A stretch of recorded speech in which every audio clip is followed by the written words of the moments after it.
Alright, let's put that key in the door. Jesus, where the fuck did you come from?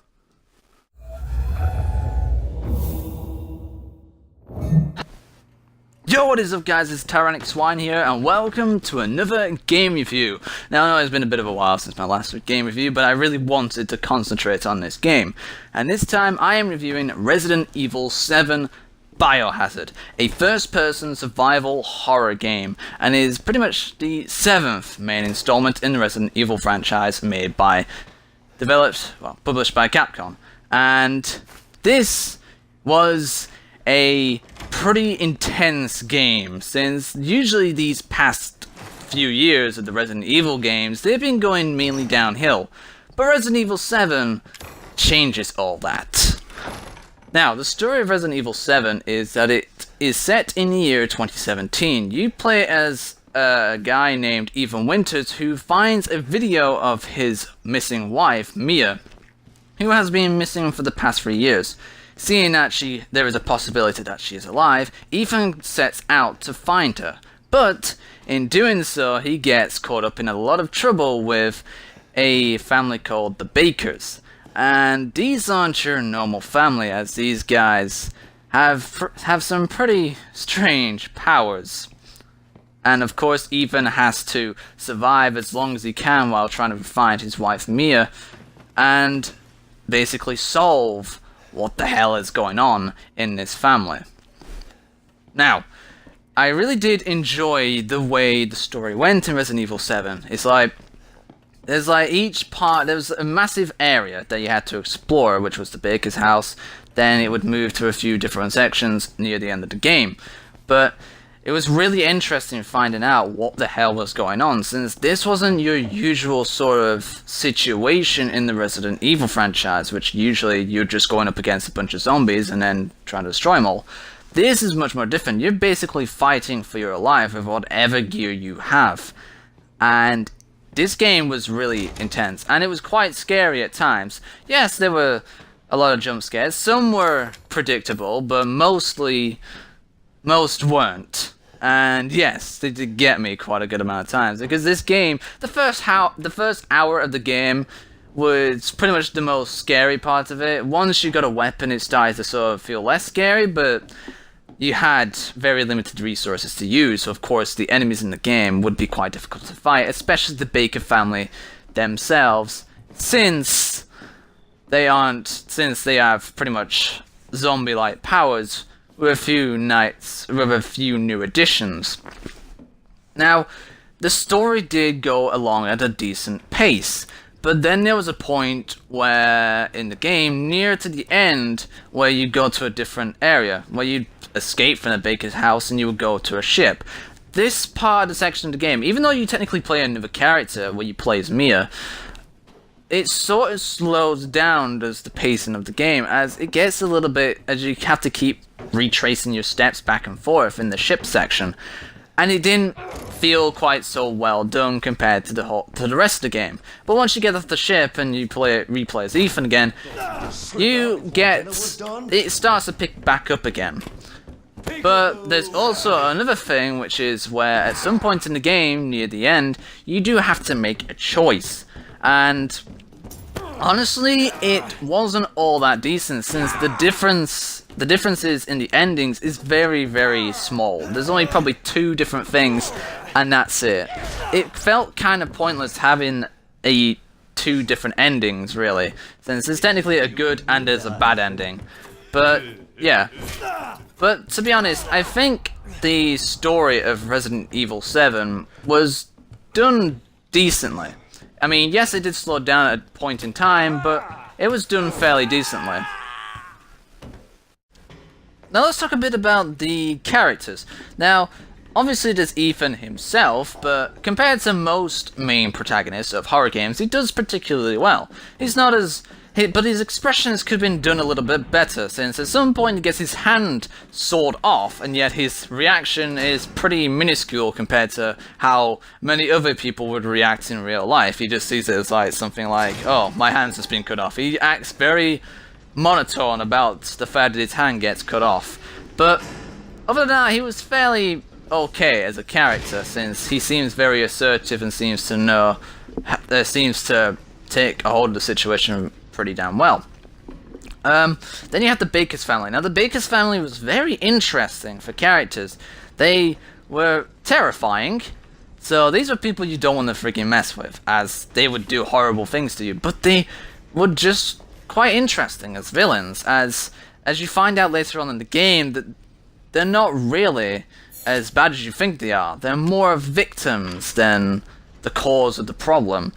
And obviously then you have Mia and then some of the other characters. Mia obviously is fairly, well, it's a bit like Ethan. You just find out more information about her along the way. And the fact that she also has been infected with what the Bakers have been infected with. But you find out that there's been more important things that have happened when you find out through her flashbacks throughout the game. I think the characters were done okay, but since this is mainly focused, it mainly focused on the lore and the survival horror aspect. Now, the way this game works is basically you have to fight, you have to survive with basically anything that you have. Anything you find is precious, and you have limited space too to hold this. There is an inventory system to carry your objects. This does include the weapons you'll be finding throughout the game. Yes, this is actually a survival horror that actually has weapons, but it is a Resident Evil game, so of course there's going to be weapons. But just because you have a gun doesn't mean you're entirely safe. There is multiple different types of weapons in this game. You have a couple of pistols, a few shotguns, there's a machine gun at some point, you have a flamethrower. Hell, there's even a grenade launcher in this game. But ammunition for these weapons is very rare, so you have to make sure that who and what you fight, you better make sure you use your shots wisely. Otherwise you'll run out. Now not only that, there is also like a few equipment in the game that you can create. Like there's medicine that you can create from herbs. There is stuff called chem fluid that you'll find throughout the game, which you can use to combine with other items in your inventory, which is, like I said before, to create bullets, medicine, grenade launcher rounds, psychostimulants, which helps you to find objects throughout the house and other places.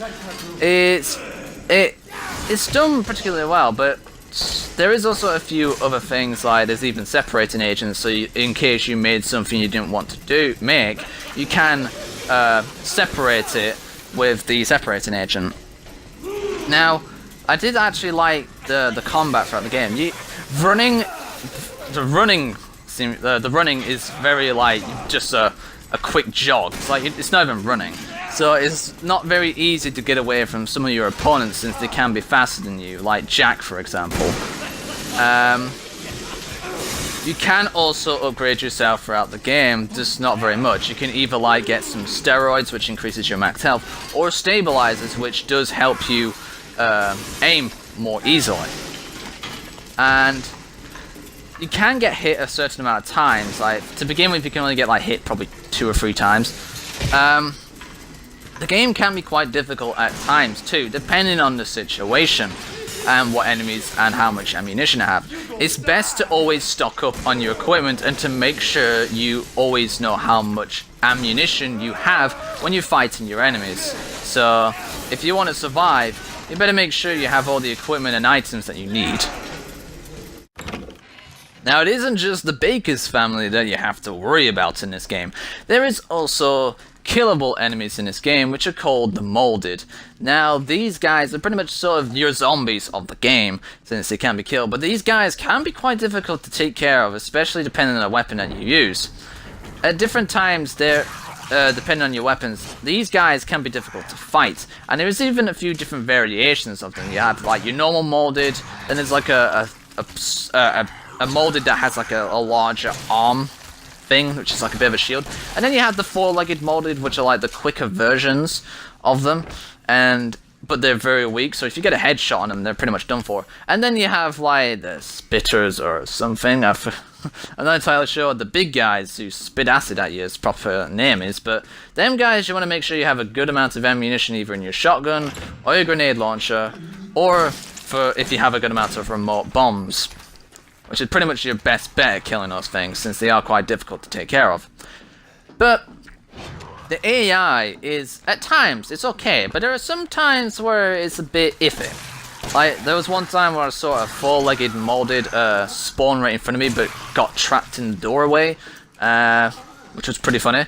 But other than that, they were a fair challenging enemy to fight against. Since they do get sort of stronger throughout the game. They do slightly get stronger, but not too strong. Now, not only that, there isn't just a molder to worry about, there's even like sort of giant bugs to worry about too. And those aren't too difficult to take care of. All you need is either your knife to take care of the big bug fly things, or your flamethrower to destroy the hives. But the flamethrower sort of gets a bit useless after you've taken care of the bug type enemies. When you fight against the molded, the flamethrower isn't particularly useful. The most useful weapon against those is more or less your shotgun, but even then I wouldn't waste your rounds too much, because you might need that shotgun for bigger enemies. And not only that, there is also, in between the action points, there is puzzles in this game, which is obviously a commonplace in the Resident Evil games. And these are sort of interesting. It's like you have a point where you shine an object at a light on a picture so you can actually like replicate the shape that it's forming, which was a very interesting mechanic. There was like probably 4 or 5 of those throughout the game. They were nicely spaced out. Then there was like an entire section of the game that sort of really was quite a big puzzle. There was a bit where you're trapped, where you can't use your weapons or anything. You have to find a way to get out, or light a birthday cake with a candle without it getting wet. It was a very interesting part of the game. The puzzles were actually done pretty nicely, and nicely were put in between the action segments. So the way the game like shifted between action and the puzzle points was actually very nicely done and very interesting. But I felt like there could have been a few more puzzles, maybe a bit less action, I don't know. One of the two, because I felt like at points this game did rely too much on the action rather than using the puzzles. Especially, I think, in the final points of the game, it relied more on, well, more stealth, but it was still sort of action it in some sort of way. Now, throughout this game, there is boss battles. Well, of course there is, because obviously you're going to have to take out the Baker's family, which are the boss battles. And these were actually pretty interesting, as they weren't all that easy to do. Well, depending. It depended on how much resources you had available, but they weren't obviously easy to do. You obviously had to fight and kill them with the amount of ammunition they had.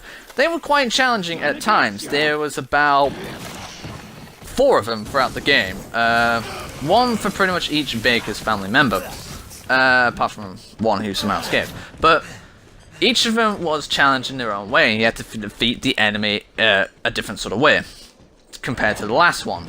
Like, the first one you needed, against Jack, you needed a chainsaw. The second one, you just basically had to shoot fire at Margaret as much as you can and then weaken her with like other weapons. The third boss battle is where you basically have to take out Jack's eyes, and then pretty much he's done for. And then the final boss fight was pretty disappointing, because all you needed to do, it was kind of a set piece really, more than the boss fight, as you pretty much had reached the end of the game. And that was really disappointing, because usually the final boss battle is supposed to be, you know, the final boss battle. But the other boss battles from before were much better and much planned out better. And I was a little disappointed by the final boss battle. But the rest of the other boss battles were actually okay, and I actually did like the way they were done. Especially since some of them were in a large area to run around, meaning there'd be a few, like, equipment and ammunition to find along the way.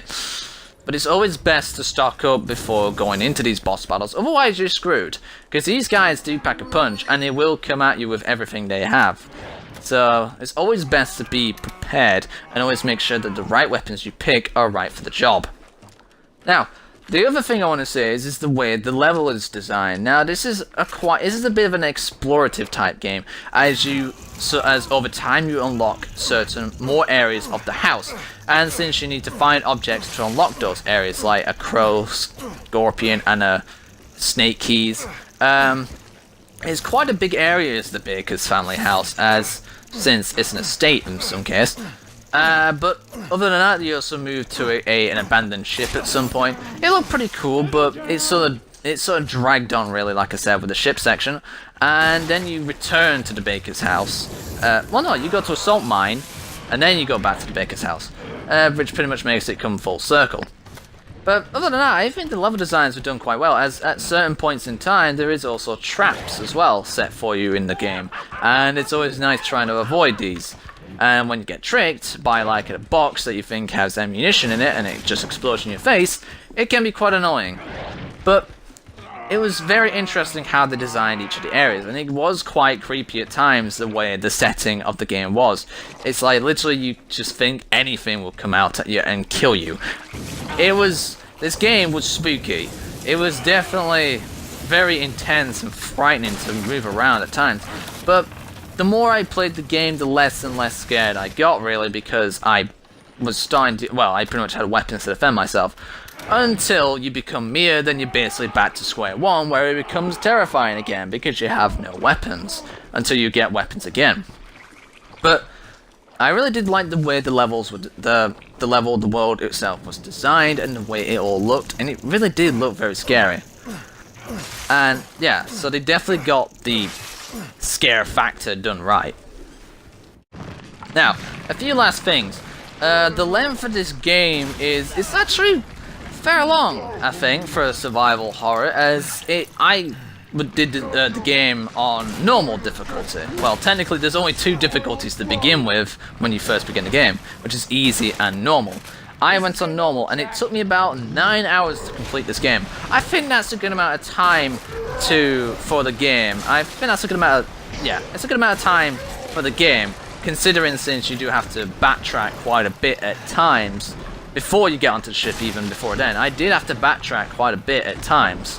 There is also save points throughout the game where you can put items in boxes that, in case you have too much stuff, you can put in there. There's also a few other collectibles throughout this game too. Like there were some antique coins that you could use to like gain upgrades, like the health, well, the steroids and the stabilizers. And you could also get like another sort of a pistol as well.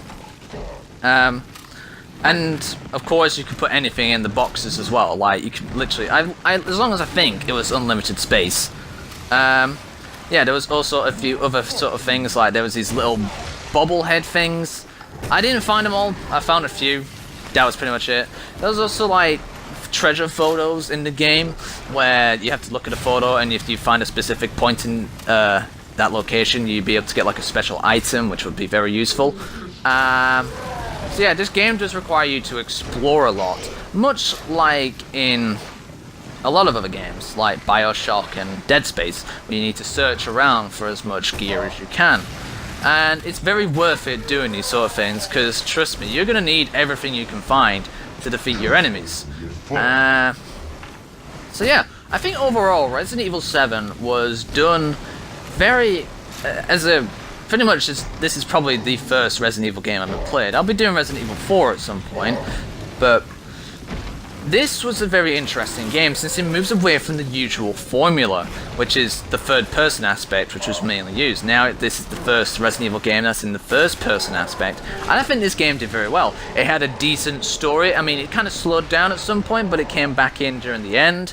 The decisions, the sort of like ending sort of decision wasn't really necessary. The combat, the puzzles, the storage system, the intensity was done very well, including the boss fights themselves, apart from the final one.